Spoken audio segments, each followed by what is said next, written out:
Ian, we got a Patreon. We do. Patreon.com/CU podcast. You go, a little money changes hands. You get the weekly video, full video podcast. You get writings by me. I'm working on one. My brain hurts. You get bonus episodes. You get the full video of us, and then you get to vote on these polls. That's right.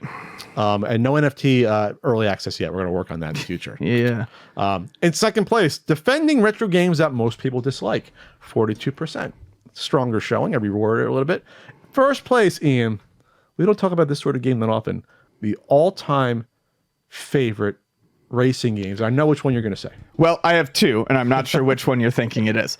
But first, yeah, so I was looking, I was browsing Steam the other day, and this week they're currently doing this is not a promotion or an advertisement, but there's a racing game sale going on Steam. So while we were chatting, I went to my computer and it was on the racing game sale page, and we needed a topic, and I was like, how about racing games? Because truthfully, when I think about some of my favorite all-time games, I'm talking games that I would put in my top 10, top 15, top 20.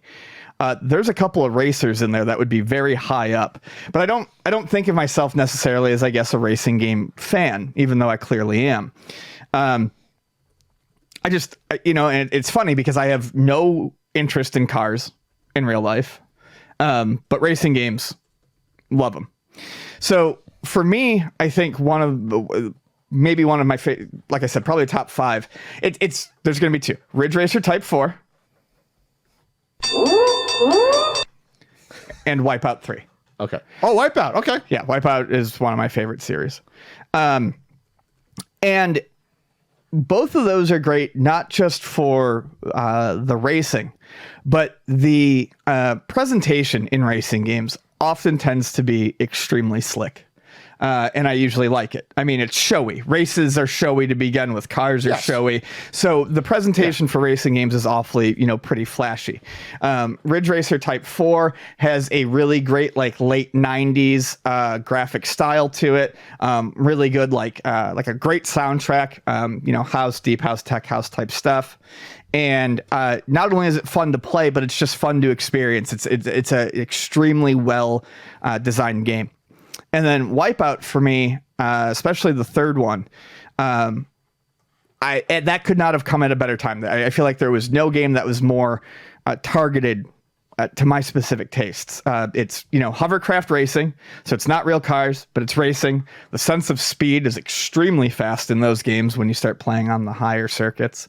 And Wipeout was famous for bringing in real electronic music artists and DJs for the soundtracks. Okay. At a time where, rave culture and party culture was becoming a very big thing. Oh, yeah, late 90s electronic music. Oh, yeah. So, like the first Wipeout soundtrack is well known for having, Prodigy on there, Future Sound of London, Dune, I think, is on there. And it's great. The combination of the artwork, the cold futuristic setting. Cold is, I think, key to Wipeout. When they try to warm it up, I like it less.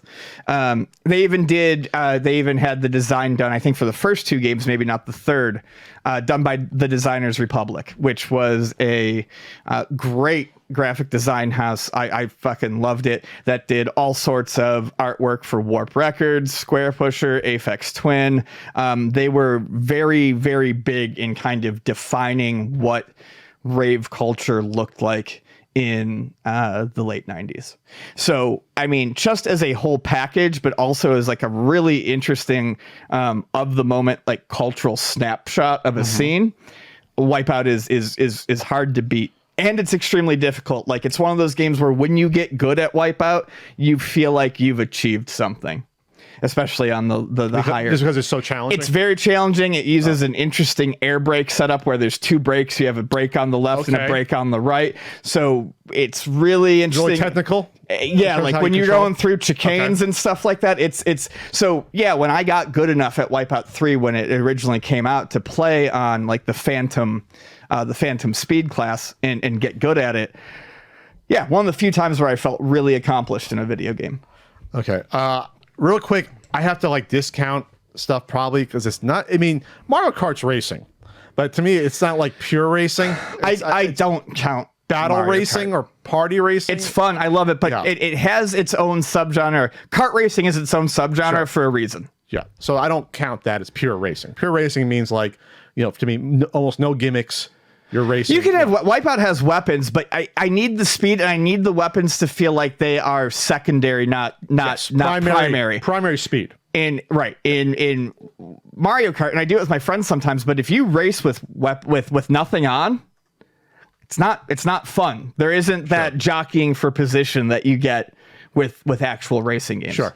Honorable mention before I get into it, because this is one I don't have a huge amount of experience with, but it's good. And the arcade game is still incredible if you haven't found a sit down one.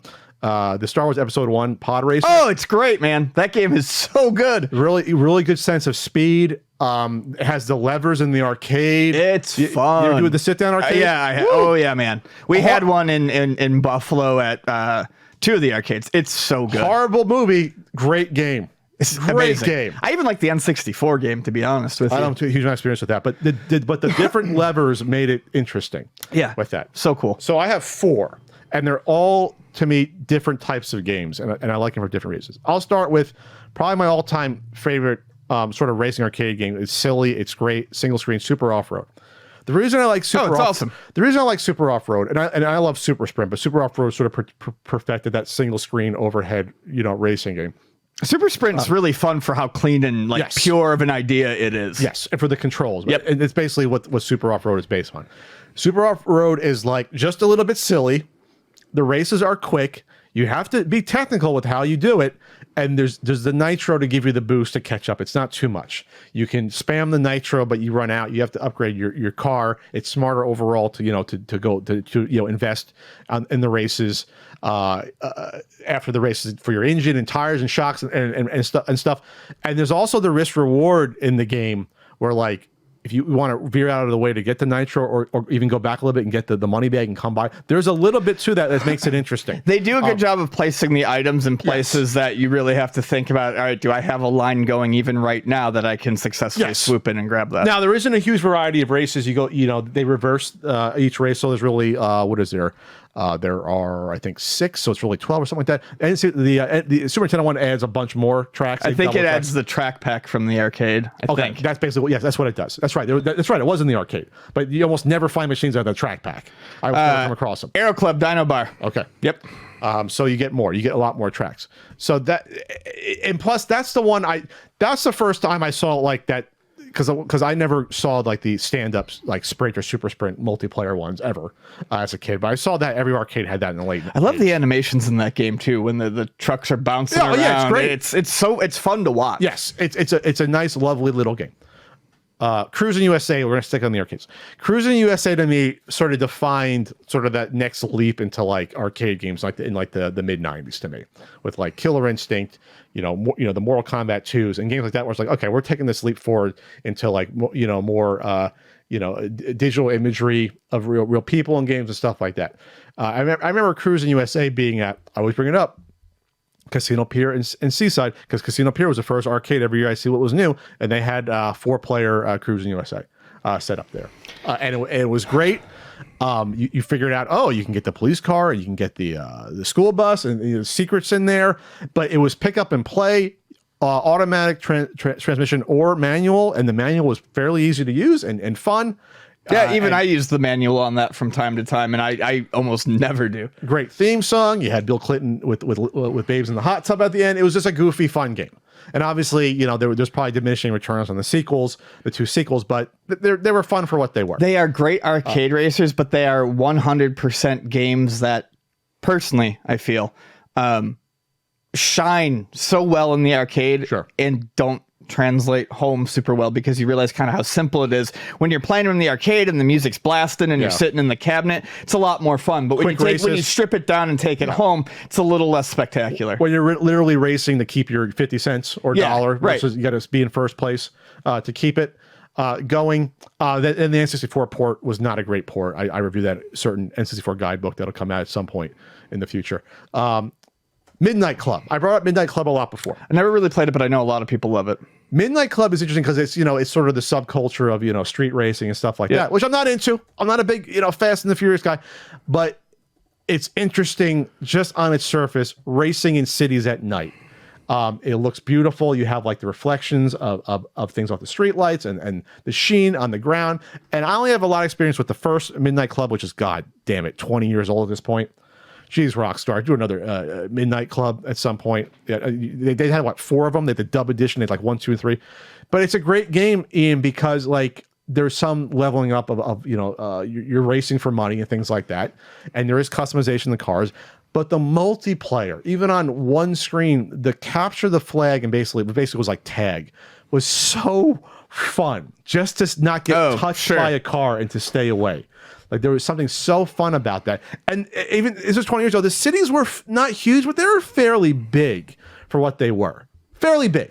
Well, I think the original, God damn it, you had New York and London. Was there a third one in the first one? I forget.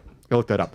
And I might be wrong, but like it was just a fun experience. Controls were outstanding with the handbrake turns and stuff like that.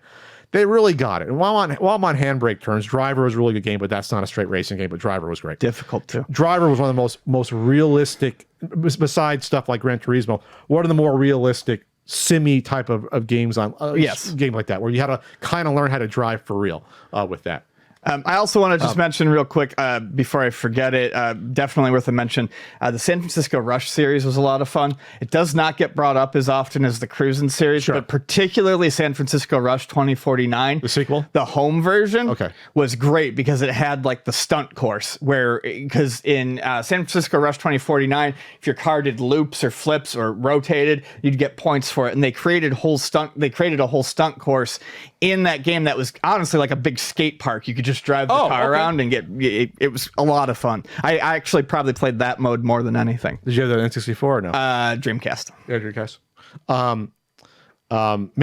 Well, Cruisin' did add little tricks, but it wasn't as integrated as that. But you could do slides and things like that in the later 2 games to varying degrees of success, which I wrote about. I reviewed all 3 Cruisin' games in the N64 book.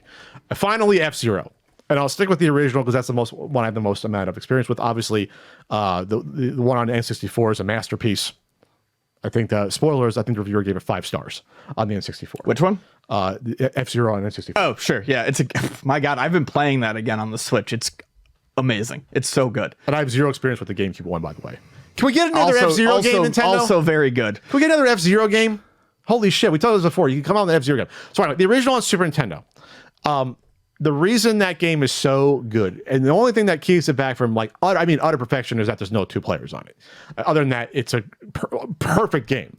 The sense of speed on a sprite-based game like that on Super Nintendo, on Super, yes, no, it's incredible. I don't think in my head there's another game from that era that the sense of speed you get, you really think you're going hundreds of miles an hour.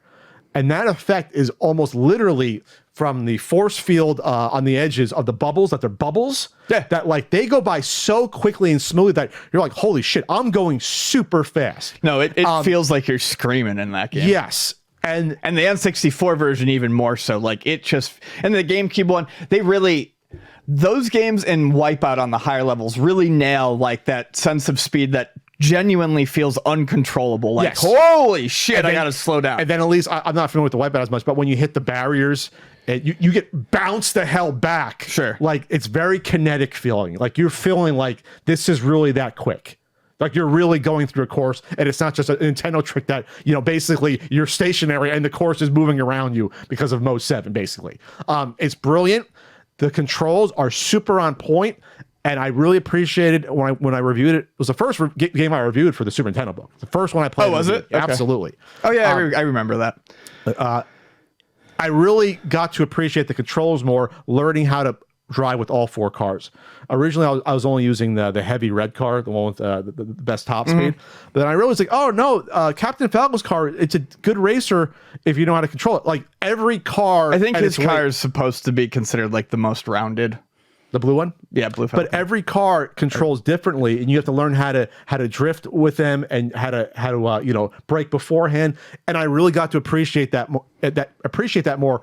25 years later after I first got it as a kid, I was like, this is probably a better game than I gave it credit for. And it's great. And the soundtrack is amazing. The soundtrack is amazing. It was a license we didn't know at the time.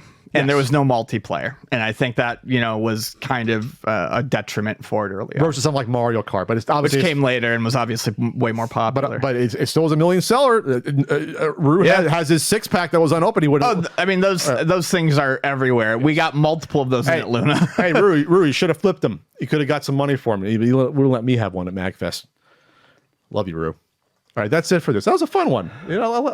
Racing games are great. It was good.